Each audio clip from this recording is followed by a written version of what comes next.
Osella FA1L Fórmula 1.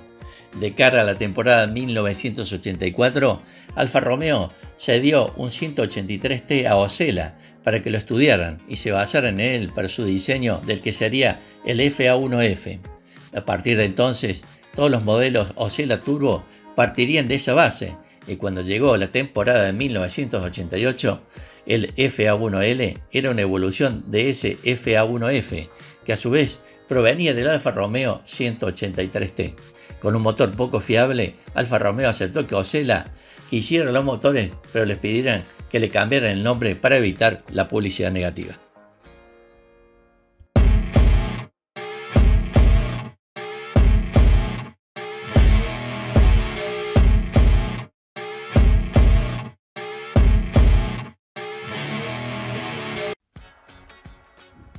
Osella es un fabricante de automóviles de carrera y antiguo equipo italiano de Fórmula 1. Fue fundado por Vincenzo Osella, que tenía su sede cerca de Turín, en Italia. En este campeonato participó desde 1980 a 1990, en un total de 172 grandes premios de Fórmula 1, sumando 5 puntos a lo largo de su historia. También ha fabricado vehículos deportivos de competición, principalmente para las carreras de montaña, donde ha conseguido campeonatos italianos y campeonatos europeos. El equipo, fundado por Enzo Osella, empezó como equipo de Abarth y acabó encargándose del programa de competición oficial de la marca del Alacrán. Una historia que recuerda a Ferrari, aunque con marcas de menos glamour. Finalmente, tras terminarse su asociación con Abarth, Osella decidió volar en solitario y aventurarse al difícil mundo de los monoplazas. Esta escudería comenzó su vida deportiva a mediados de los años 60, compitiendo en carreras locales y nacionales, para pasar tras un relativo éxito en Fórmula 2 en el año 1974. En 1980, a pesar de no destacar en competiciones más bajas, hizo su entrada en la Fórmula 1. La temporada de debut fue disputada por un solo monoplaza, conducido por el estadounidense Eddie Cheever. El año 1981 está marcado para el equipo por sus desgracias. Carlos Reutemann, el viernes, en las pruebas del Gran Premio de Bélgica en el circuito de Zolder, atropella accidentalmente a Giovanni Amadeo, mecánico de la escudería, quien falleció el lunes siguiente de la competencia debido a una fractura de cráneo. Al año siguiente, Jean-Pierre Jarier consiguió el mejor resultado del equipo, un cuarto lugar en Imola, donde solamente participaron 12 autos. Esa misma temporada, el equipo sufrió otro golpe, al fallecer de un trágico accidente en el Gran Premio de Canadá, su piloto Riccardo Paletti, a días de cumplir 24 años de vida. A mediados de la década de 1980, Osella contó con la ayuda de los motores y asistencia técnica de Alfa Romeo. Aunque esto ayudó al equipo, los motores Alfa Romeo no eran competitivos en esa época, ya que solo consiguieron acabar cuartos en 2 ocasiones. El Osella FA1F de 1984 se basó en el Alfa Romeo 183T, que se habían prestado al equipo para fines de asistencia de diseño. Todos los siguientes modelos turbo de Osella, hasta el FA1L de 1988, fueron basados en el modelo 183T. Para la temporada de 1988, el equipo cambió el nombre del motor V8 biturbo de Alfa Romeo por Osella V8, debido a que el grupo Fiat había abandonado al modesto equipo. Esto duró hasta la prohibición de los motores turbo para la temporada siguiente. Repasaremos los distintos modelos de la marca a lo largo de su historia, comenzando por las categorías inferiores. El Osella FA2 de Fórmula 2. Tras un infructuoso intento de vender el FA3, un Osella de Fórmula 3, la marca casi se ve obligada a dejar las actividades. Tras unos pocos años en las carreras de poco nivel, en la temporada de 1979, se rescató un FA2 de mediados de los años 70 para competir en el Campeonato Europeo de Fórmula 2. Unas pocas modificaciones para actualizar el auto debían ser suficientes. Con el motor BMW y con un rosso tradicional italiano, el Osella rindió sorprendentemente bien. Con Eddie Cheever al volante, la primera victoria llegó en la primera carrera del año. alternando buenos resultados con otros no tan buenos, hubo que esperar un poco para el siguiente triunfo en Pau, que situaba al norteamericano en la lucha por el campeonato. Osella estaba siendo la sorpresa del año y aún llegó una tercera victoria en Zandvoort. Al final, Cheever solo pudo ser cuarto por detrás de Max Surret, Brian Herton y Derek Daly.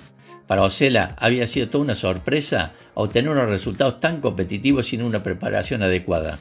Lo lógico habría sido mejorar el FA 279 y competir en Fórmula 2 de nuevo en 1980. Pero Enzo Osella pensaba más allá y se lanzó a por la Fórmula 1. Sería una aventura de locos, seguramente de nuevo sin suficiente preparación, pero sería apasionante.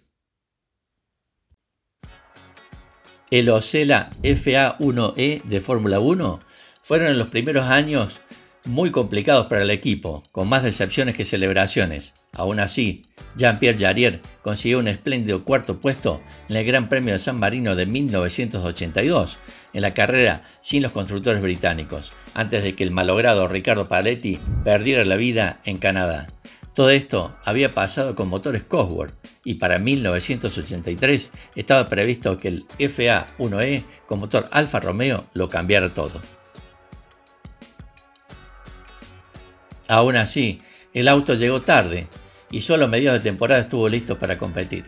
El propulsor era el que había usado hasta 1982 el equipo oficial de Alfa Romeo, que ya se había pasado al turbo. Osella servía como una especie de equipo B de la marca de Turín. A cambio, Alfa Romeo cobraba los motores a precio muy barato y ayudaba con temas técnicos. De esta forma, el pesado 12 cilindros de Alfa Romeo no era suficientemente competitivo y no ayudaba a que Osella mejorara. En 19 ocasiones se inscribió un FA1E, 2 autos en las 7 últimas carreras de la temporada 1983, y en 8 de ellas el auto no consiguió clasificarse para la carrera. Estaba claro que a pesar de lo bonito que era el Osella con su particular color azul, no era competitivo. El motor atmosférico de Alfa Romeo se había quedado obsoleto y el equipo se veía obligado a replantear la temporada de 1984 con un gasto previsto enorme al no poder basar su nuevo auto en el que ya tenían, pero el Alfa Romeo tendría la solución con más ayuda técnica de la esperable. Osella PA9 Can-Am. Durante su entrada en la Fórmula 1, Osella jamás dejó de fabricar autos de sport, básicamente barquetas de carrera, que solían competir en subidas de montaña y en categorías de resistencia de autos con poca cilindrada. Invariablemente, estos autos ayudaban en la economía de la marca, que siempre encontraba la forma de sobrevivir gracias a estos ingresos extra. Pero además de los pasos de montaña y los circuitos europeos, algunos autos viajaron más lejos. Uno de estos fue el Osella PA9, que llegó a participar en carreras de Can-Am en su segunda encarnación. Evidentemente, lo hacía en la categoría reservada a autos con motores de 2000 centímetros cúbicos, montando un propulsor BMW que hacía pensar en los orígenes de la marca en la Fórmula 2. Sorprendentemente, el Osella BMW rindió buen nivel y en la temporada de 1984 consiguió terminar en tercera posición final en la clasificación reservada a los autos de 2000 centímetros cúbicos o menos. Con el italiano Armando Trentini al volante, el auto se había mostrado sólido y a pesar de no ganar ninguna carrera en su categoría, había conseguido los puntos para ser tercero. Su temporada incluyó una séptima posición de la general en Serve Point como mejor resultado. Osella FA1L Fórmula 1. De cara a la temporada 1984, Alfa Romeo cedió un 183T a Osella para que lo estudiaran y se basaran en él para su diseño del que sería el FA1F. A partir de entonces, todos los modelos Osella Turbo partirían de esa base y cuando llegó la temporada de 1988, el FA1L era una evolución de ese FA1F, que a su vez provenía del Alfa Romeo 183T. Con un motor poco fiable, Alfa Romeo aceptó que Osella quisiera los motores, pero les pidieran que le cambiaran el nombre para evitar la publicidad negativa. Así el Osella FA1L usó su motor Osella de forma oficial, aunque no era nada más que el viejo motor Alfa Romeo. El auto, totalmente desfasado, al igual que el motor, dio algunas muestras de velocidad en las pruebas de la temporada, pero con muchos equipos usando motores atmosféricos, parecía que el FA1L tenía la oportunidad de oro de brillar, sobre todo en circuitos rápidos.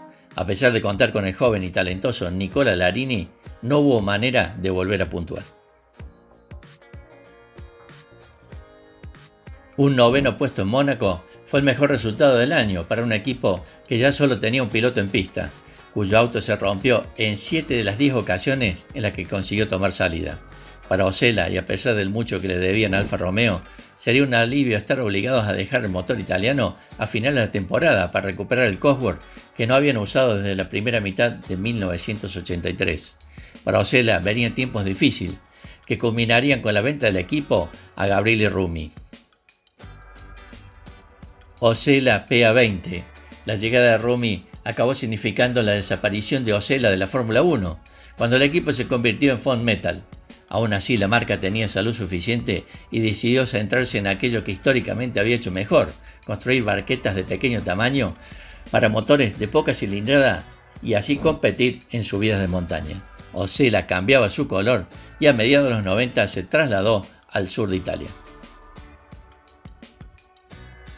En una fábrica con tecnología de punta, empezaron a evolucionar este tipo de auto que, aunque hoy en día se ve muy moderno, tiene unas formas que recuerdan claramente a aquellas que vemos en los Osella de los años 80. El legado de los PA, los prototipos de la marca, sigue vivo. Uno de los autos más prolíficos de la época es el PA20, un modelo que ha tenido multitud de versiones con una gran cantidad de paquetes aerodinámicos específicos.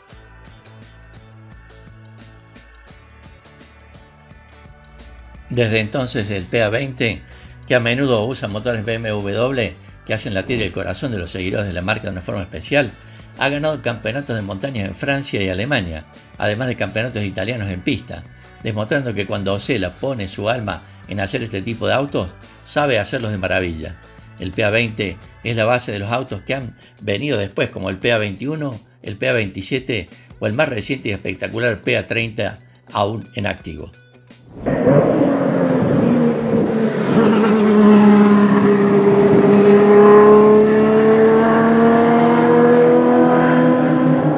Vamos a recordar las situaciones más tristes que le tocaron vivir a este equipo Osella con tanta pasión que llegó a la Fórmula 1 y pudo participar en varios campeonatos de la categoría reina. Un 17 de mayo de 1981, Carlos Alberto Reutemann con un Williams consiguió en Bélgica su última victoria en la Fórmula 1, aunque no celebró en el podio por el incidente que vivió con un mecánico del equipo Osella que después murió.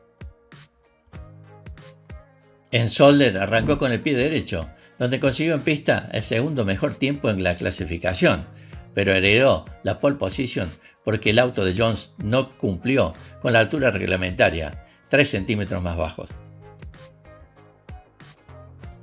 Pero Reutemann no pudo celebrar ya que vivió un episodio desafortunado. Atropelló a un mecánico del equipo Osella, Giovanni Amadeo. Me di cuenta que algo raro había sucedido y enseguida me detuve y vi al muchacho tirado, comentó Lole.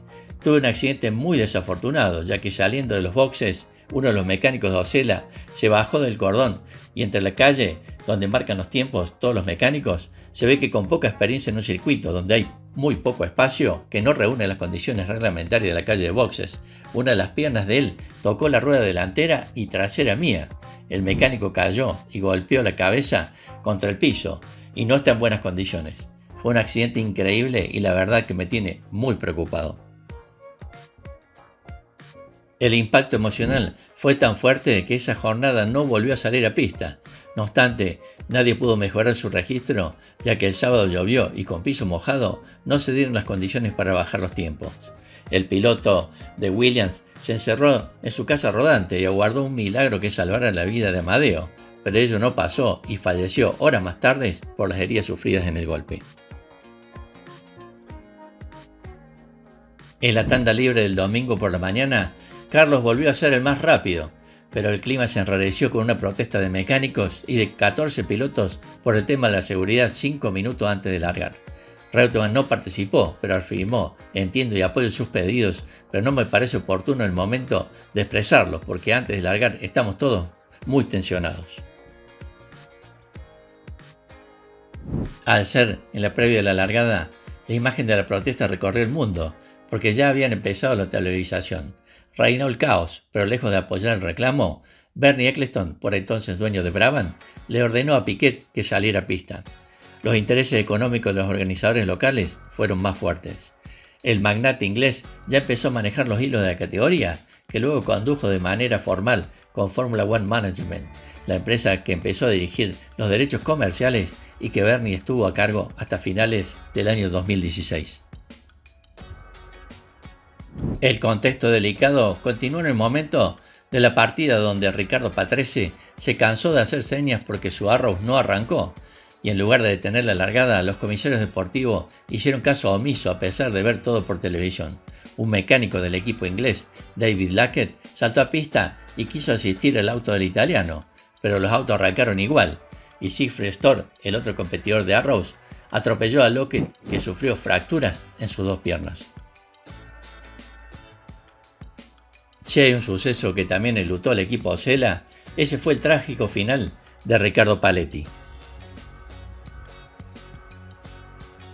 Era un día gris del mes de junio de 1982.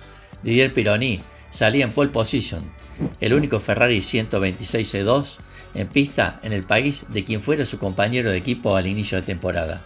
En línea recta hacia detrás, en la penúltima fila, estaba Riccardo, listo para su primera salida.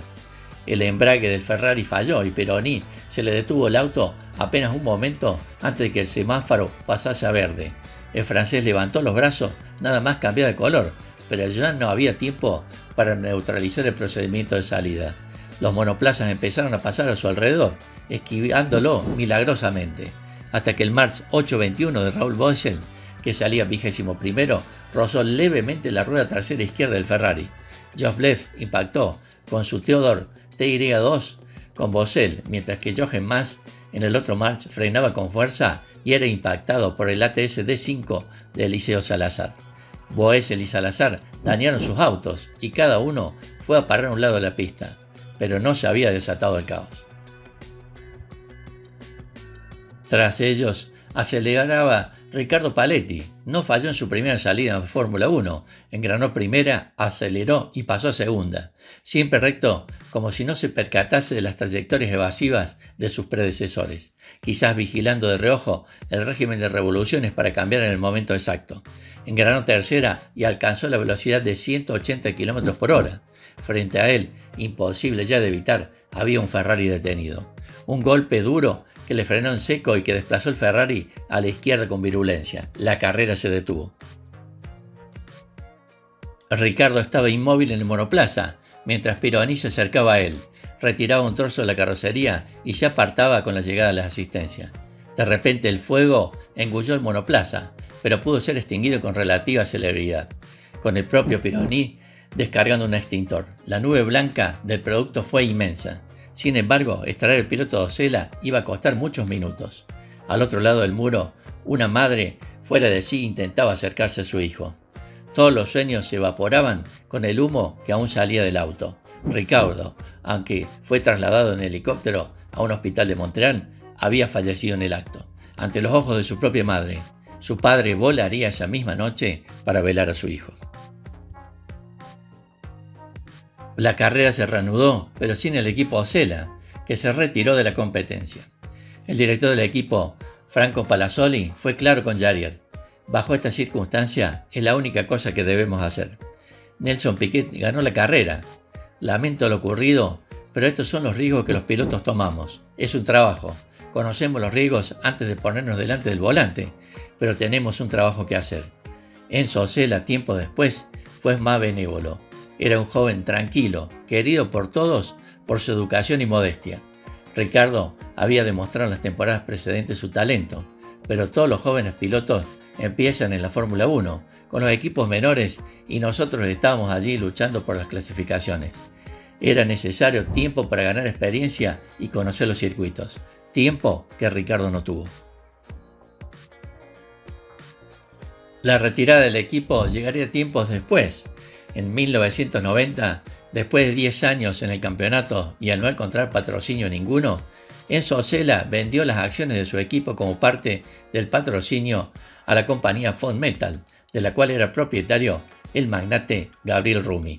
Durante 1990, el equipo ingresó en un solo vehículo para el piloto francés Olivier Gouliard. A fines del 1990, Rumi se hizo cargo del resto del equipo y pasó a llamarse definitivamente Fondmetal. Con esto terminó el paso de Osella por el mundo de la Fórmula 1, después de 132 carreras largadas entre 1980 y 1990. Después de abandonar la categoría, Osella se centró donde mejor se destacaba, en las carreras de autos deportivos. Durante sus años dentro de la Fórmula 1, el equipo nunca abandonó la construcción de autos deportivos. De hecho, este fue uno de los pocos proyectos que regularmente trajeron ingresos económicos al equipo. Algunos de estos prototipos incluso llegaron a la serie Can-Am, aunque sin mucho éxito. Los autos deportivos de Osella tuvieron éxito en las carreras de Hill Climb y en los campeonatos menores en los siguientes años hasta la actualidad, destacando títulos obtenidos en los campeonatos de Italia y de Europa de montaña. Para muchas marcas, la marcha de la Fórmula 1 es el fin de sus actividades en competición y en algunos casos la muerte. Para Osella no fue así, y conscientes de que sabían hacer las cosas fuera de la Fórmula 1 y que las sabían hacer muy bien, decidieron ponerse a ello y sobrevivir como una marca con fama en la montaña. Raro es el campeonato hoy en día en el que no aparece uno de los autos italianos en la zona alta de la clasificación, testamento a su legado deportivo.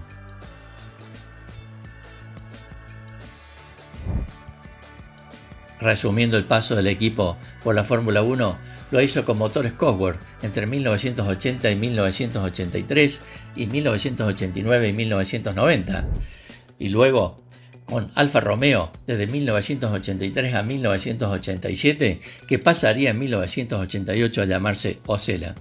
Debutó en el Gran Premio de Argentina de 1980 y su última carrera fue el Gran Premio de Australia de 1990. En total, realizaron 172 carreras en la categoría reina.